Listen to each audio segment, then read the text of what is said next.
Welcome, everybody. I'm so pleased you could join us tonight, and I hope you're enjoying these salons as much as I am, because I've certainly been learning a lot. And tonight we have another great one for you, with the focus and the topic being epilepsy. And I'm going to introduce our host and our guest speaker tonight in just a moment, but I just wanted to thank all of you for your generosity and for your donations to the foundation. Over time, it's been greatly appreciated, and I hope you can see the results because we've funded some fantastic young researchers, and we're starting to see some really great science and really great advances in our understanding of neurological disorders and in the treatment of those disorders as a result of your generous donations. Tonight we have Kevin Goodno. Kevin is the immediate past chair of the American Brain Foundation, and he continues to serve in that role on the board of directors and on the governance committee of the American Brain Foundation. I've learned a lot from Kevin over a number of years, and I'm glad to have him by my side. He's also currently the chair of the government relations practice at Frederickson and Byron, PA. He previously served as the commissioner of the Minnesota Department of Human Services, the agency responsible for Minnesota's public health care program. So for those of you sitting in Minnesota right now, you'll appreciate that. He served in the Minnesota House of Representatives for 12 years, being recognized for his leadership on healthcare, human services, and tax policy issues. He also has a strong interest in nonprofit governance, with his past leadership roles in the Epilepsy Foundation of Minnesota and the Citizens League. And he has a personal connection and a commitment to epilepsy, and I'm really pleased to have you here tonight, Kevin, to be with us. Thank you, Dr. Dodick, and welcome everybody to the event tonight. It's great to have you all here. As David mentioned, I do have a personal connection to epilepsy, and it's more than just being a board member on the American Brain Foundation. And I just have to let everybody know I'm not a neurologist. I'm just a public member, but I'm a public member who's also a dad with a daughter who was diagnosed with epilepsy about 15 years ago. When we were watching a Twins game, she had a grand mal seizure.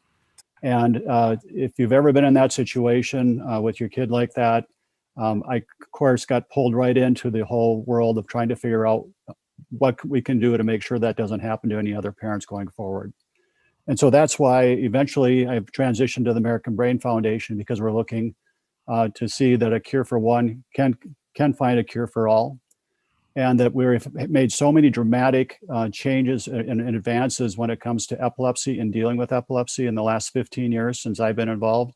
And I know there's a whole lot more to look forward to in the future, and I know we're going to hear about that tonight. So I welcome you all here today. Really appreciate you taking part in that, and I'm sure you're going to enjoy the evening so you can hear about the great advances that we're looking forward to in epilepsy research. Thank you. Thanks, Kevin. Yep. So I want to introduce now our guest speaker, Dr. Jacqueline French, who is a friend, a colleague, and a member of the board of directors of the American Brain Foundation. Dr. French is a professor of neurology in the Comprehensive Epilepsy Center at NYU Langone School of Medicine, and she's the founder and director of the Epilepsy Study Consortium. She's focused her research efforts on the development of new therapeutics for epilepsy and on new methodologies for clinical trials to bring new therapies forward. She is responsible for the creation of a number of new trial designs that have been accepted by regulatory authorities like the FDA for new drug approval. And she's been very active in creating guidelines, authoritative guidelines for the treatment of epilepsy with the American Academy of Neurology and the International League Against Epilepsy. She has served in many leadership capacities in the past, including being chair of the International League Against Epilepsy, North American Regional Commission.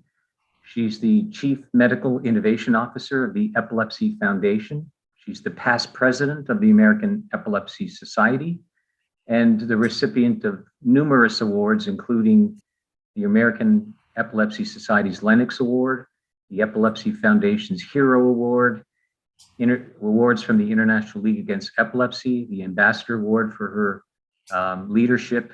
And she's published over 300 articles and chapters. And so a very accomplished person, obviously a world leader in the field of epilepsy, and grateful that she could take time, not only tonight to speak to us, but out of her vacation to speak to us tonight. So Jackie, thanks so much.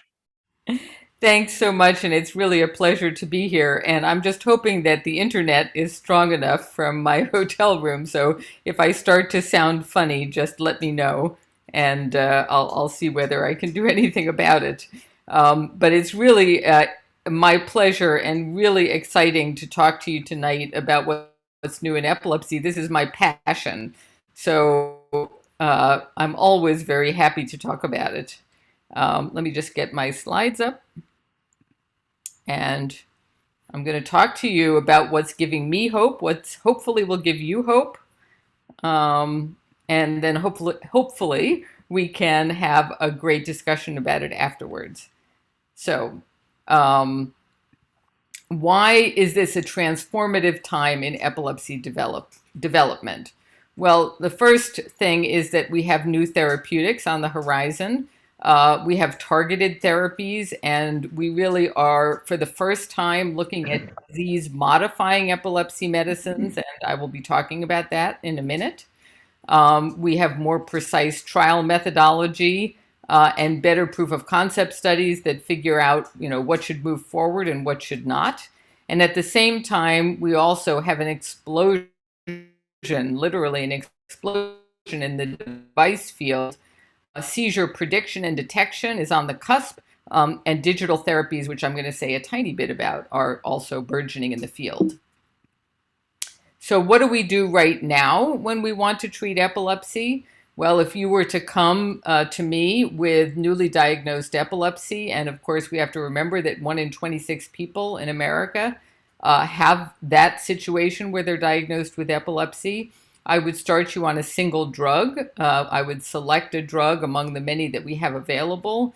If that didn't work, then I would try you on a second drug, probably in combination therapy.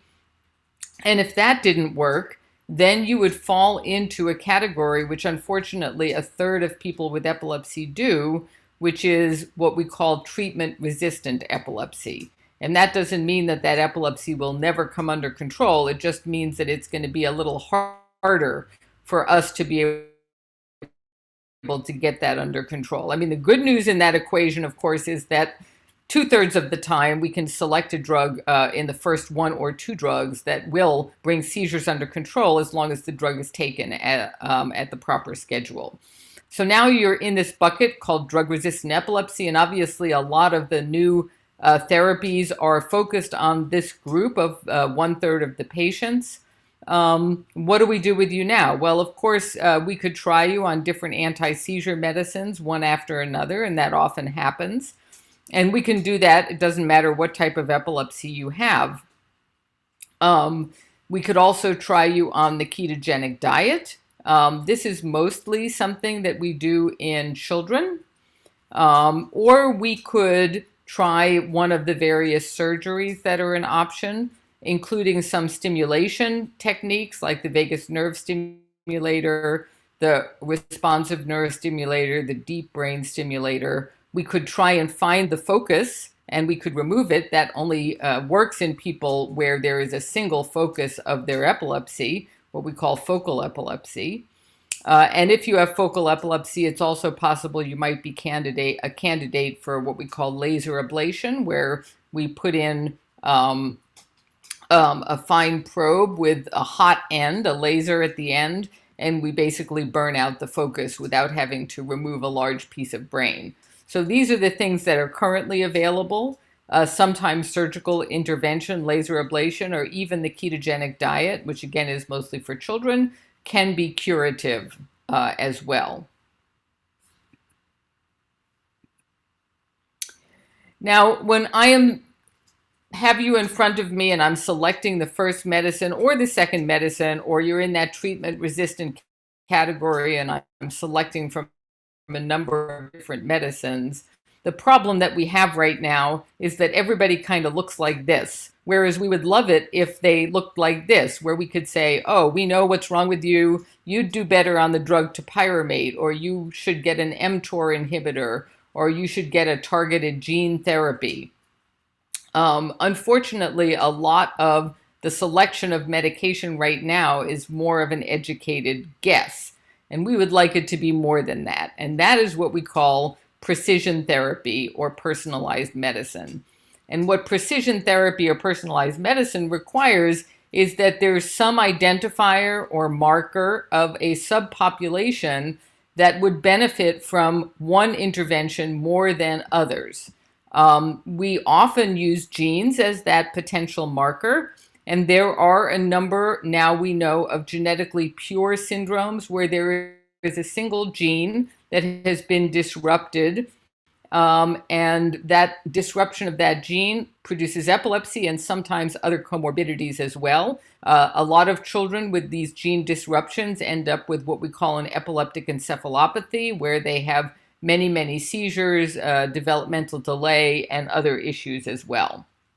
Those people now can be optimal targets for precision therapy. But in addition to genes, we also have other opportunities to target specific populations. For example, when we know that an epilepsy has been caused by neuroinflammation, when the blood-brain barrier, which basically protects the brain, has been disrupted, there is a pathway in the brain. It causes one type of epilepsy called tuberous sclerosis, or an epilepsy associated with tuberous sclerosis. And there is something called the mTOR pathway that gets altered in that epilepsy. And we now have targeted drugs that target the mTOR pathway. And there are many, many more opportunities, instead of just saying all epilepsies are the same, to target one particular epilepsy. And that brings us to the issue that we would like to go from anti-seizure drug to anti-epilepsy drug. And let me tell you what I mean by that. Actually, all of the drugs that are available to treat epilepsy right now are still anti-seizure drugs. They don't act to stop the cause of the seizures. They just either block excitation in the brain, increase inhibition in the brain, prevent repetitive firing in the brain. These are things to stop seizures. But as we gain a better understanding of what is actually causing seizures, and in many people, unfortunately, we still don't know the answer to what caused their seizures, we should be able to treat the root cause, which could lead to us providing disease-modifying therapies. And in fact, we are in the middle of an official name change for what we used to call anti-epileptic drugs. And you may have heard people talking about anti-epileptic drugs. Well, think of that as gone. Dr. Dodick, it is gone. It is in the past, because now we will be calling our medicines either anti-seizure medicines, and again, all of the drugs that are currently marketed for epilepsy, the ones that you've heard of, phenytoin, carbamazepine, or dilantin tegretol, lamotrigine, lamictal, all of these drugs stop seizures, but they don't treat the underlying disease. And we want to make that very clear to people, and that is why we are changing the name to anti-seizure medicine. And that is to distinguish it from another category that we hope will exist, called disease-modifying epilepsy medicines, that actually will target the underlying brain condition and modify it over time. And again, what does it mean to say that epilepsy medicines are mostly symptomatic? Well, it's kind of like saying that you have an underlying pneumonia and you have a cough from that underlying pneumonia, and you're giving a cough medicine. It doesn't really help the underlying pneumonia. You need an antibiotic for the underlying pneumonia, but we are giving nothing but cough medicine. So that is also to say that as long as the pneumonia exists, you're going to have to take that cough medicine. So you're going to be chronically taking that medicine. If you're taking it properly, the symptom might disappear. So the seizures might disappear. But if you stop taking it, or if you miss it, then that symptom will return. Fortunately, we do have more and more and more identified single genes that are responsible for seizures and sometimes, as I said, epileptic encephalopathy. So you can see how this is skyrocketing in the modern era. Up until about 2007, 2009, we had identified some of the very prominent genes that produced seizures, like, for example, SCN1A, which is responsible for something called Dravet syndrome, which is a devastating childhood epilepsy. But now we can see that there are many, many, many single genes that can be targeted that produce epilepsy and epileptic encephalopathy. And I am very happy to tell you, by the way, that there are 2 companies right now that are in phase 1 trials. That means that actually human trials of alteration of the underlying genetic cause of epilepsy. One is a gene therapy, and one is preventing the, so there are certain gene problems that are in, you have 2 pairs of genes that you're born with, and if you have a mutation in one of them, and that prevents a certain protein from being produced, you can actually give a treatment that makes the other gene produce more protein. So the company is actually called Stoke because it stokes the other protein up, and potentially, if given early enough, because the epilepsy is actually from a deficiency of the protein. If you can stoke up that protein, perhaps you can prevent the epilepsy and all the comorbidities that go with it. So I'm going to now change to talking about devices. They are really improving in leaps and bounds in terms of capability and wearability, which is really important. There are devices that are available, as I said before, to treat epilepsy, the responsive neurostimulator, the vagus nerve stimulator, and it's been modified recently, the deep brain stimulator, and the laser. We also have devices now to detect seizures, particularly good for detecting tonic-clonic convulsions, which are our most dangerous seizure type and sometimes can lead to death, and that's why we worry about them. And some of these devices, like the Empatica Embrace, which is worn on the wrist like a wristwatch, can not only detect the seizure, but can send a signal to someone's phone so that that person knows that the individual is in trouble, is experiencing a seizure, and can come to their aid. And perhaps the most exciting thing that we're working on right now is forecasting. So this comes from really exciting research that really has come into its own just in the last couple of years, where we know that although seizures are unpredictable, they're not as unpredictable as we thought. So there are 2 types of underlying rhythms that can be seen in people with epilepsy in relation to their seizure. One is a circadian rhythm, which means that there is a certain time of day when seizures are more common. So some people have seizures more often during the day. Sometimes people have seizures when they wake up in the morning. And sometimes people have seizures only at night. And then there's another very interesting underlying rhythm, which we call a multi-DN rhythm, which means many day, multi-DN. And we find that seizures tend to cluster, and they tend to cluster, it is a very common pattern with people with epilepsy that they can go 1 or 2 or 3 weeks with no seizures at all, and then they have a group of seizures, maybe over a day or over a couple of days, and then they go a period of time without. And those rhythms, once you know that they're there, can actually be pretty consistent over time. So here is somebody who has been monitored. Actually, they have a responsive neurostimulator, which is an implanted device.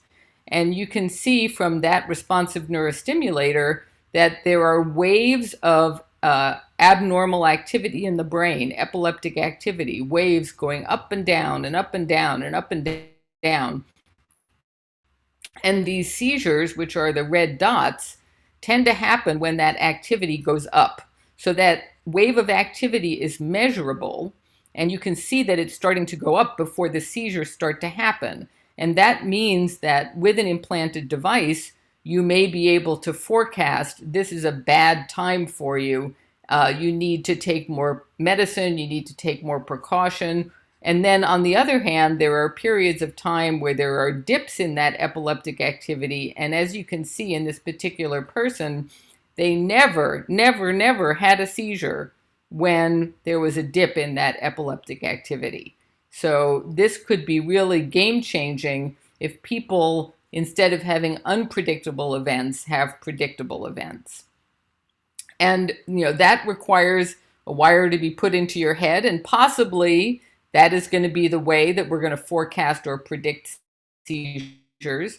But the Epilepsy Foundation actually gave several $1 million to several groups, including the University College London and a group at the Mayo Clinic, Dr. Dodick, to build a seizure gauge, which hopefully would look at things that you can measure from a wristwatch or a wearable device. You see this woman here has an electrode that's just plastered to her head, or a wristwatch or an armband, and it may be a combination of heart rate, skin conductance, galvanic conductance, mood, or several other things that will allow us to see those crashing and falling of waves of abnormal activity in the brain, and be able to give people a little monitor on their cell phone that will let them say this is going to be a good day, or potentially it could be a bad day. And just in case we need implanted devices in the future, we have a couple of very simple devices. Here's one called the Epiminder, and here's one called UNEEG. And actually, these people are working with our Seizure Gauge folks.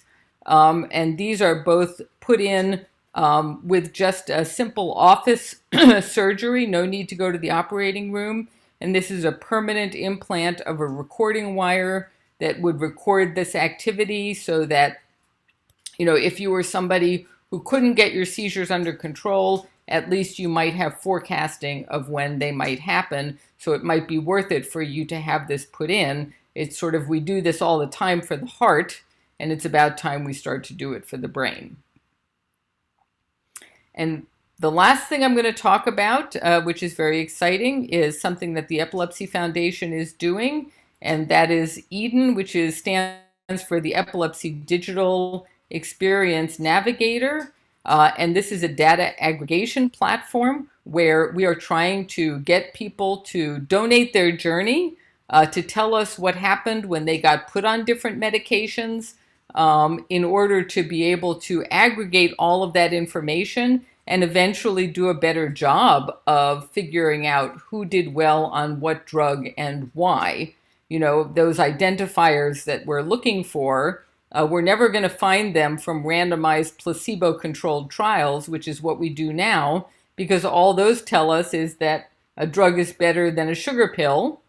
And what we really want to know is how drug A compares to drug B in this population versus that population. But in addition, our data aggregation platform, which will be something that everybody can have on their phone, will also hopefully provide information back to people about resources that they can use from the Epilepsy Foundation, about when they should go talk to their doctor and about what. So we hope that not only will they donate information, but we will donate information back to them.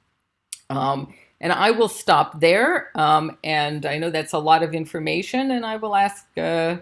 Dodick and Kevin to ask me questions or get questions from the group. Thanks so much. Thank you, Dr. French. Fantastic overview. Does anybody have any questions right off the top? I know there's a couple of questions in the chat box already, so maybe I can start there. First question, Dr. French, is can you elaborate on how smartwatches will work, or do they already have this capability? Well, which capability are we talking about? Are we talking about detecting seizures or forecasting seizures? So they already have the capability. So for example, you can get a program for your Apple Watch that will detect tonic-clonic seizures from just the motor activity and the heart rate and other things, and do a pretty good job of that. So detecting, we do pretty well for the major seizures.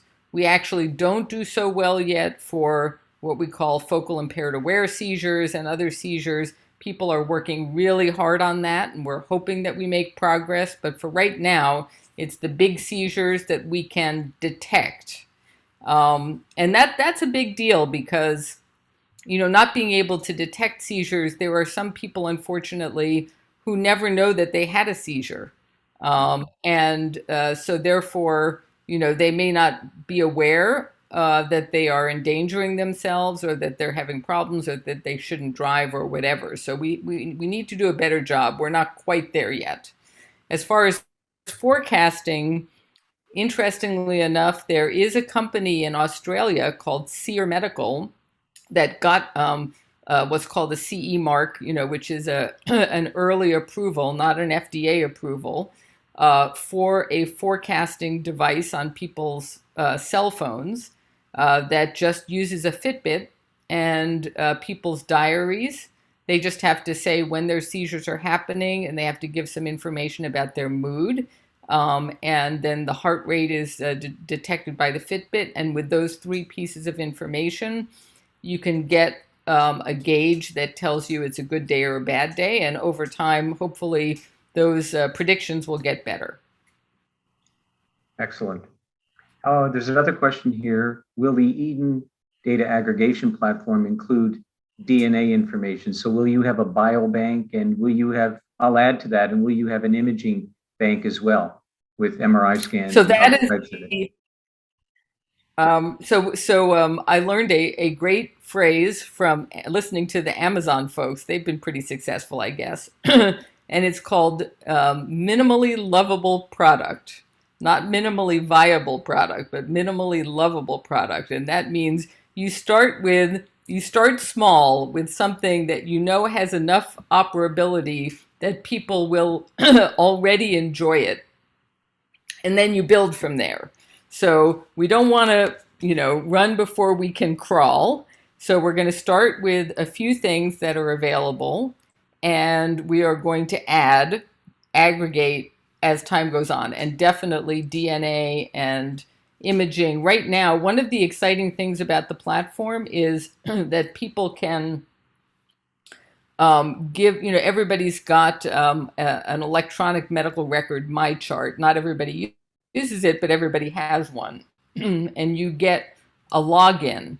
So what the platform allows you to do is sort of turn your login towards your MyChart and basically allow that MyChart to provide all of the information that the patient would normally see. That is your medication, what other conditions you might have, when you've been to see your doctor, all of these things. Of course, when it comes in, it will be de-identified, but for you can have access to it and you can see all that information nicely organized.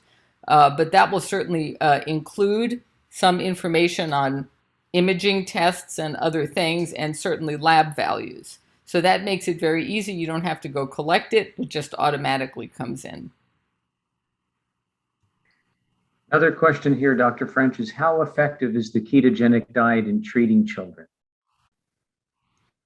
It really varies depending on the type of epilepsy.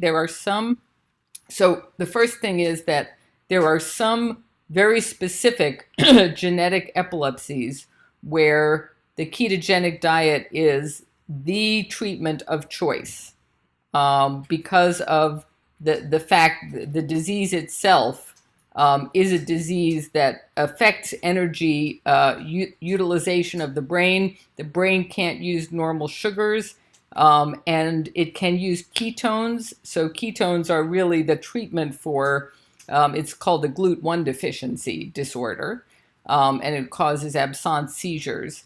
So for that particular condition, it is excellent, and it's very often curative.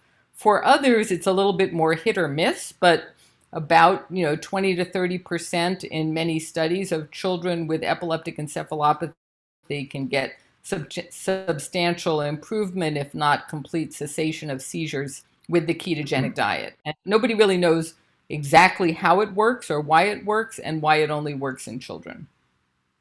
Well, let me tag on to that, Dr. French, and ask you, why do you specify in children? Can adults benefit from the ketogenic diet as well with certain types of epilepsies?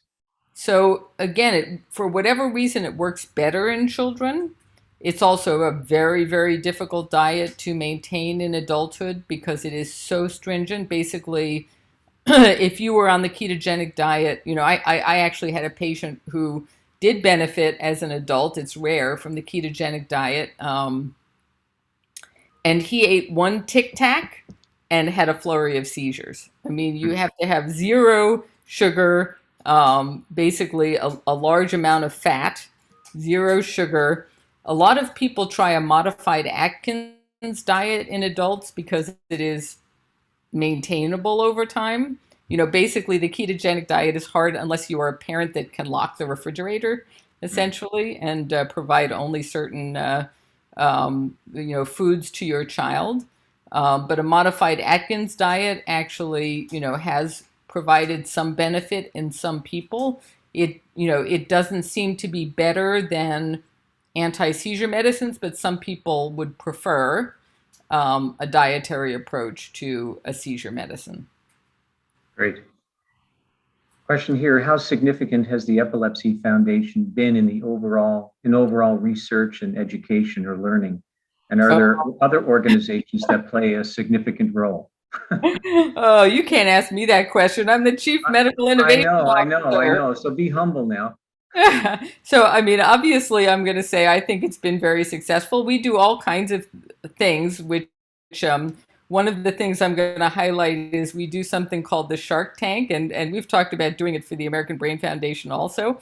The Shark Tank is just as you see it on TV. We invite people to bring new innovations and present it in front of some very smart people, 5 smart people from various, both from a business perspective and a science perspective. And at the end of the Shark Tank, we give up to $250,000 to the best idea.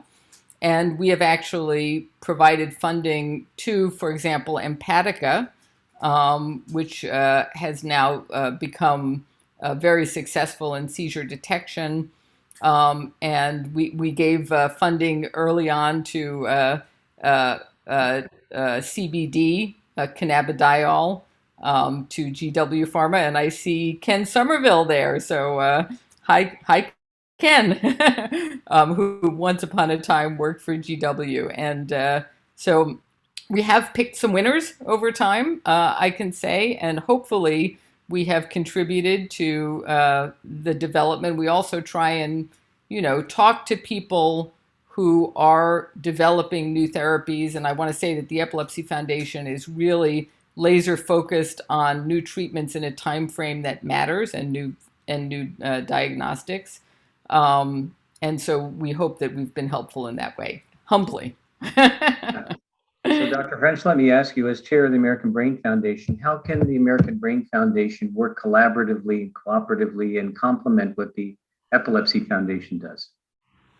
Well, I think that, we already have. The answer is we already have. So, for example, the American Brain Foundation funds young scientists, which is so important because if we don't fund young scientists, we're not going to have any when we need them to develop all of these things over time. And the Epilepsy Foundation actually contributes to that funding because we know that the American Brain Foundation does a better job because they do it for multiple different areas, and they have a really good system in place for identifying young scientists and selecting them for awards.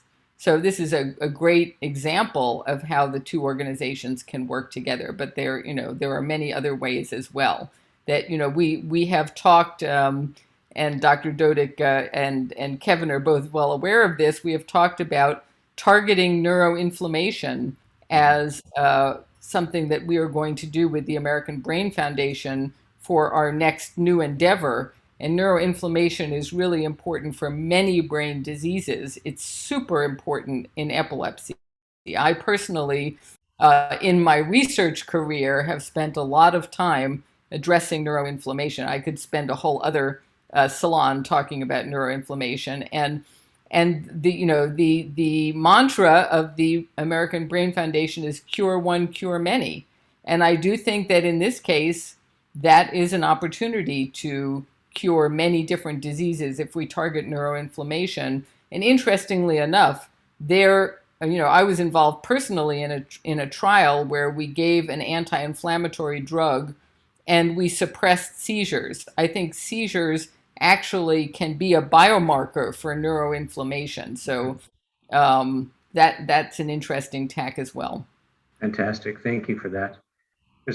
Someone wants you to comment on seizure dogs.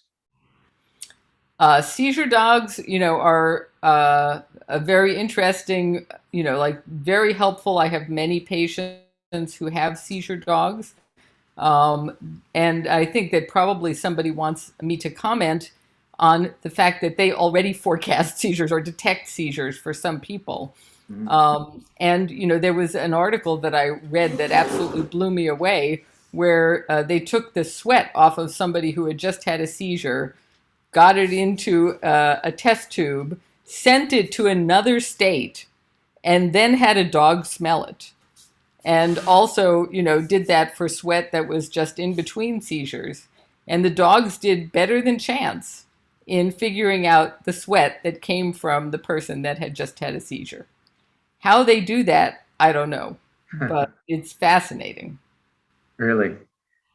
Yeah, I want to offer our host, Kevin, to join us here. And Kevin, do you have any questions for Dr. French before I continue on?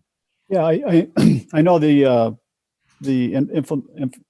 I was just wondering, Dr. French, what is the most exciting potential breakthroughs that you see with regard to treatment and just actually curing epilepsy out there? Well, I do think that gene therapies and the antisense oligonucleotides, which are the fancy scientific name for the other thing that I was talking about, are super exciting because they may actually be a one-shot, one and done for the people who have a monogenetic, single gene cause of their epilepsy. Unfortunately, that only accounts for a small percentage of people with epilepsy, but it is people who have extremely severe epilepsy. So, to have a treatment for them is amazing, would be amazing. I think that another thing that I think is super exciting is what we were just talking about, the idea of, instead of like trying to put neurons to sleep, because that, that's what we call neuroinhibition, which is kind of what a lot of the drugs do and make people sleepy and, have difficulty concentrating and other things. If we try a different tactic, like targeting inflammation, that is not going to have an impact on neurons that makes people have those typical side effects of sleepiness and dizziness and difficulty concentrating, and that would be fantastic as well. So I think those two things are extremely exciting. I think seizure forecasting is extremely exciting. And I would be remiss if I didn't say that some of not only the drugs that just were approved, there's two very exciting drugs that were just approved, cenobamate and fenfluramine, that really have had a significant impact even in people who otherwise were not responding to drugs at all. And if anybody here has a loved one who has treatment-resistant epilepsy, I highly recommend that they try one of these newer drugs. And then there are some drugs that are currently in the pipeline, and I have them being tested in my place in the clinic. And I am incredibly impressed by the fact that, out of, let's say, the 5 people that I've enrolled in a clinical trial of these drugs, 3 of them have stopped having seizures. So we have some really good drugs either just approved or in the pipeline, and people should be very excited by that. Could I just ask one other question? As we look at the treatments for epilepsy, what other diseases are actually impacted by that research as well? You mean the neuroinflammation, or which Right. which Well, which type of research? whatever area. I'm just looking. You know, I'm just a lawyer. I don't know much of anything. But I appreciate your expertise and just looking at when we talk about a cure for one will lead to a cure for many. Where does that apply to the research that's being done with regard to epilepsy? Well, I'm going to give you two examples. The first I already mentioned, which was the neuroinflammation, which is going to be very important for stroke, for Alzheimer's disease, and very importantly right now for COVID and COVID survivors who probably have neuroinflammation as well. So all of those things could have neuroinflammation as a target, as well as autoimmune diseases and other things. And the second thing, which I think is fascinating, is something that I just showed you, which is this idea that, the brain is in a cycle, right? I find this absolutely fascinating. And, like David and I have talked about it, Dr. Dodick and I have talked about it before. The brain is cycling up and down and up and down in seizure activity. Why is that happening? Why is it, going in these swells and then crashing back down again? And is that happening in all of us? But, people with epilepsy just have the epileptic activity that you can see as sort of a biomarker of what's happening. But for example, Dr. Dodick knows that migraine also happens in cycles. Yep. And maybe those cycles are important to many, many diseases. And by identifying them in people with epilepsy, we will figure out some biomarker, whether it be heart rate variability or something else, that we can then look at in, let's say, people with migraine or people with multiple sclerosis or other things that seem to ebb and flow, to, figure out what's going on in those diseases as well. I think it also extends to mental health illnesses, right? This cycling of the brain could bipolar disorder, for example, some of these psychiatric illnesses or mental health diseases also cycle. So seasonal affective disorder and so on. So the implications here are vast, actually. There's a question here, Dr. French, about artificial intelligence and its availability or applicability to interfere with seizures. Good question. I mean, certainly we are going to learn more and more as more and more people are implanted with devices, right? And we're going to learn some things at the micro level, at the neuron level. And as we do, very smart people are looking at those signals and seeing what they can do to interfere with those signals. The very first attempt was the responsive neurostimulator, which I should explain to people. You have this implanted at the site where your seizures begin, and the intent was that it would give a counter stimulation when it saw the seizure beginning, and that counter stimulation would abort the seizure. Unfortunately, turns out doesn't really work all that well. And probably the responsive neurostimulator in most people doesn't work by aborting seizures, but just gives a stimulation like other stimulation devices. But we're going to get better and better at that over time. And eventually we will be able to have a stimulator potentially that aborts seizures. And then this issue of learning about different signals and trying to figure out the seizure forecasting part. Artificial intelligence is huge in that. So, the world gets smarter, we get smarter, and eventually, it goes very quickly and we're going to crack these things. We're so much further along than we were 5 years ago. And I can't even imagine we're going to be 5 years from now. Yeah, it's remarkable. And AI, of course, will play a big role in generating some of the key insights you'll get from your data aggregation platform, of course, because you're collecting a massive amount of data that no human being could ever process themselves. So I see huge opportunity there. Absolutely, yes. And, we're anticipating that we're going, one thing that has been, by the way, very useful for the Epilepsy Foundation, and potentially in the future for the American Brain Foundation, is Kaggle competitions.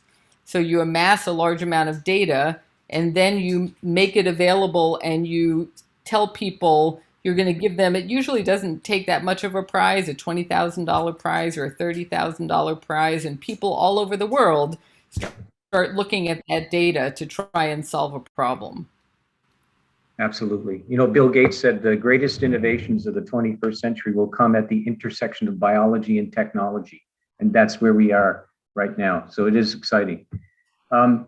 Question here about autoimmune. I mean, the field of autoimmunity, autoimmune neurology has just exploded over the past half dozen years or decade. So the question here is, should refractory epilepsy patients undergo testing for autoimmune encephalitis?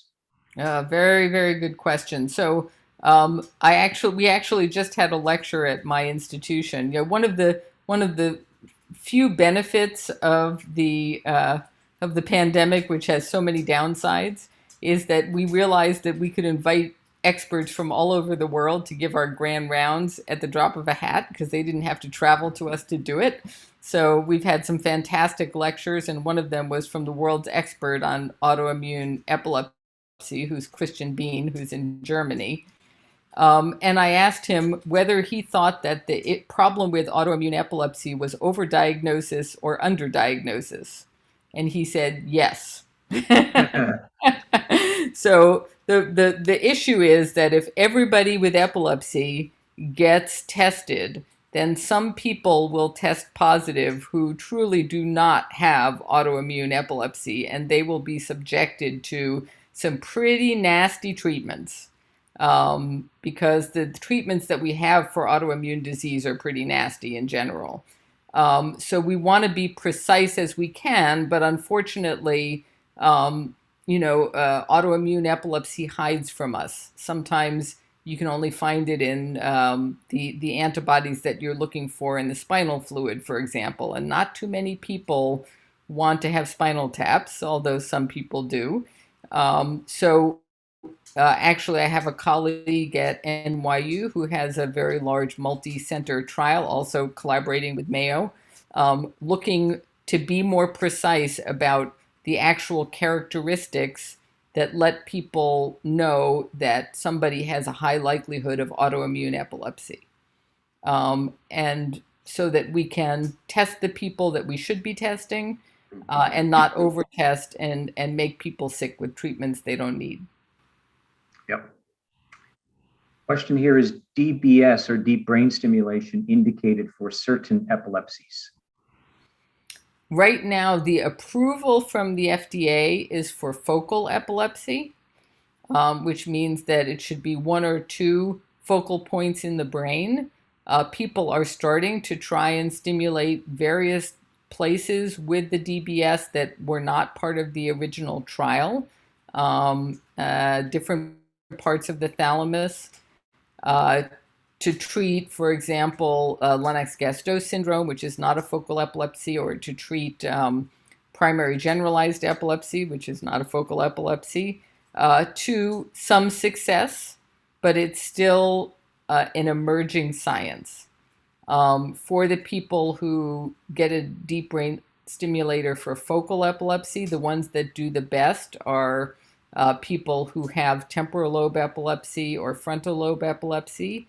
And you know, it's good, it's not great. I mean, not that many people become seizure free from it, unfortunately, but it can be very helpful if you've exhausted your other treatment options. Well, here's an incredible comment that this is why we do what we do. And the comment is from Heather, who says, I was totally cured of epilepsy seizures through brain surgery. And she says, thank you to the American Brain Foundation for sharing my story. Awesome, best decision I've ever made. So I'm thrilled to hear that, Heather. Congratulations. And it's just, again, an illustration of why we do what we do and what research can do over time. When I was a resident, I think there was less than a handful of anti-epileptic drugs. And it's just amazing where we are today.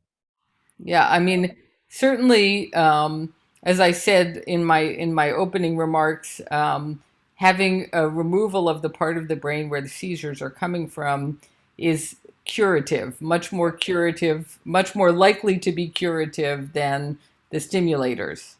But there's a catch, and that is you have to not only be able to find the place where the seizures start, but it has to be a part of the brain that can be removed safely. And unfortunately, that is only true in a very small group of people with treatment-resistant epilepsy. And Heather, I'm just so thrilled that you are one of them. It's it's been one of the pleasures of my life, honestly, when I have patients. And I'm going to have to tell a funny story here, and that is that Dr. Somerville, who's sitting here on the call, referred me some patients, right, Ken, for resective surgery who did fantastically, and for both of us, it was like, it's the most wonderful feeling, right? Definitely. Definitely. Thank you, Jackie, for remembering that. That was many, many, many, many years ago. We both remember it like yesterday. Exactly. Thanks. So you mentioned, Jackie, cannabidiol earlier, and someone's asking here about your thoughts on marijuana treatment. It has been approved now for a number, it's an interesting journey of cannabidiol, or Epidiolex is the approved cannabidiol formulation from GW Pharma, because unlike most therapies where, they come from scientists from laboratories and then they go to patients, this was the other way around, where literally this was a groundswell of patients who tried medical marijuana that was enriched for cannabidiol, which is the non-psychogenic, is that the right word? Form that is, it doesn't cause you to get high or have any kind of psychic phenomena. This enriched cannabidiol form of marijuana was being used by parents on their children, and they were seeing that some of those children got remarkably better, and they basically said, we need this as a treatment. It is particularly useful for what I mentioned before, which is Dravet syndrome, which is a very, very serious form of epilepsy with, and was the first treatment that was ever focused on Dravet syndrome. Before, there were no treatments specifically for children with Dravet syndrome. So it has been very, very useful. One thing that is not known now, I have a term that I use. I think I'm the only one who uses it, and that is GVE. And that term stands for garden variety epilepsy. So there's a lot of rare epilepsies. We've mentioned some of them: Lennox-Gastaut syndrome, Dravet syndrome, other, genetic disorders. But, people who have focal epilepsy, who have juvenile myoclonic epilepsy, primary generalized epilepsy, I call that GVE, or garden variety epilepsy. And we don't know whether cannabidiol works for GVE because the study has not been done. But for some of these rare epilepsies, it works extremely well. Thank you. Someone was wanting to know what the names were of those two new medications you talked about, Jackie. Yeah. So can you repeat that? Yes. So one is fenfluramine. Fenfluramine has been approved right now, again, for Dravet syndrome. And I should say there is a lot of drug development work now in the rare epilepsies. So it has been approved for Dravet syndrome, and is going to be approved also for Lennox-Gastaut syndrome, which is another rare epilepsy. Again, we don't know whether fenfluramine works in garden variety epilepsy. But the other one, which is cenobamate, which goes under the trade name of Xcopri, was in fact tried specifically in focal epilepsy, and right now there is an ongoing study in primary generalized tonic-clonic seizures. And in the focal epilepsy study, very exciting to us. Somewhere between 10 and 15% of people who were in those studies who had not responded to many, many, many drugs that had been tried became completely seizure-free when they were put on cenobamate. It does have some issues. It has to be started very slowly in order to prevent an immune reaction, rash or serious rash. But when used in the right hands, it is a safe drug and can be effective. Terrific. One last question here. Does a person with bilateral brain abnormalities such as polymicrogyria, this has to be coming from a neurologist, have reason to pursue gene therapy, autoimmune testing, et cetera, to aid in the control of seizures, or is it just not appropriate for that patient? It would not be appropriate for that patient right now. I mean, there are some forms of polymicrogyria that are of genetic origin, but we don't have a treatment for it yet. So, it probably would not provide a whole lot of benefit to undergo genetic testing at this time. But sometimes those patients can have surgery and it can be successful depending. If it's very multifocal, then probably, a stimulation device or new drugs would be, and autoimmune testing, definitely not.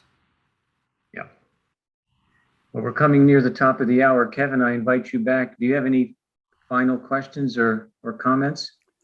No questions, but just to comment that just a pleasure to have Dr. French here and Dr. Dodick. Thanks for emceeing us tonight.